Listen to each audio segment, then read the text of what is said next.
अगर आप stock market करते हैं और ये तीन चीज़ें आपके पास नहीं हैं तो आप ज़िंदगी में कभी स्टॉक मार्केट से बड़ा पैसा नहीं कमा सकते। इन तीन चीज़ों में से एक भी आपके पास नहीं है तो मैं यकीन से कह सकता हूँ आप कभी भी सारी ज़िंदगी भी लगे रहें तो आप स्टॉक मार्केट से कभी बड़ा पैसा नहीं कमा सकते। एक इन्वेस्टर और एक जो बॉलर है उसकी कहानी सेम होती है। एक मिसाल से समझते हैं, एक जो बॉलर है जब वो बॉलिंग कराने आता है तो उसकी कोशिश होती है मैं पहली बॉल पे इसको आउट करूंगा, लेकिन अगर उसको पहली बॉल पे छक्का लग जाता है तो उसका माइंडसेट ही चेंज हो जाता है। जो पहले अग्रेसिव मूड में था अब डिफेंस पे चला गया है। अब वो कहता है अल्लाह करे मुझे छक्का ना लगे, आउट करना तो वो भूल ही जाता है।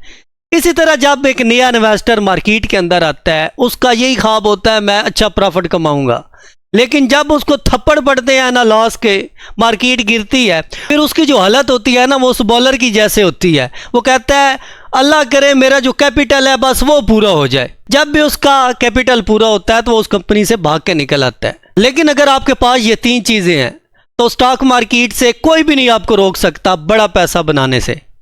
पहले नंबर पे है जी नॉलेज। कब कौन सी चीज़ लेनी है और क्यों लेनी है ये आपको खुद से पता हो, किसी ब्रोकर की टिप ना हो, किसी व्हाट्सएप ग्रुप से आपको मैसेज ना आया हो, किसी दोस्त चाचे भतीजे ने आपको ना बताया हो फलां कंपनी बाय कर लो। जब उधार का जो नॉलेज होता है किसी के कहने पर जब आप स्टॉक लेते हो तो जब वो गिरता है तो जब भी वो प्रॉफिट में आता है तो आप भाग के निकल जाते हो। आपका यकीन ही नहीं होता क्योंकि आपका खुद का तो वो नॉलेज होता नहीं है, आपकी खुद की रिसर्च नहीं होती, आपने कुछ भी उसके अंदर नहीं देखा होता, जस्ट आपने टिप लेके उसके अंदर इन्वेस्टिंग की होती है।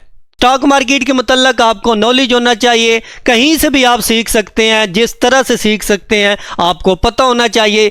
जो भी मैं कंपनी ले रहा हूं वो क्यों ले रहा हूं, किस वजह से ले रहा हूं, कौन कौन सी उसकी प्रोडक्ट है, ये तमाम चीज़ें आपको पता होना चाहिए बजाय आप किसी की टिप पे काम कर रहे हो। दूसरा है पेशेंस।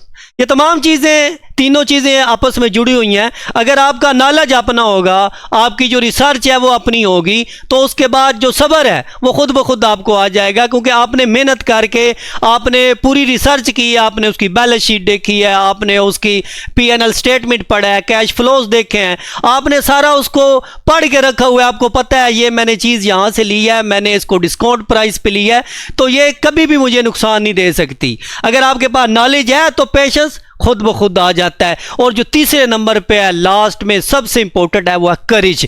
करेज आपके अंदर कितना है? मिसाल के तौर पर अगर आपने तमाम पैसा एक दो स्टॉक के अंदर लगा के रखा हुआ है फिर तो करेज बनता ही नहीं है ना, हौसला ही नहीं बनता। रिस्क लेने का जो हौसला है वो तब भी बनता है जब आपके पास अच्छा पोर्टफोलियो, आपने 5 से 10% रिस्क एक कंपनी के अंदर लिया हो, तब भी करेज बनती है।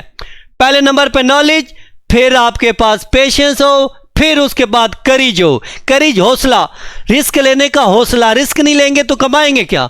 तो ये तीनों चीज़ें आपस में जुड़ी हुई हैं। पहले नंबर पर नॉलेज, कहीं से भी मिले आप उसको ले। दूसरे नंबर पे है पेशेंस, तीसरे नंबर पे है करेज।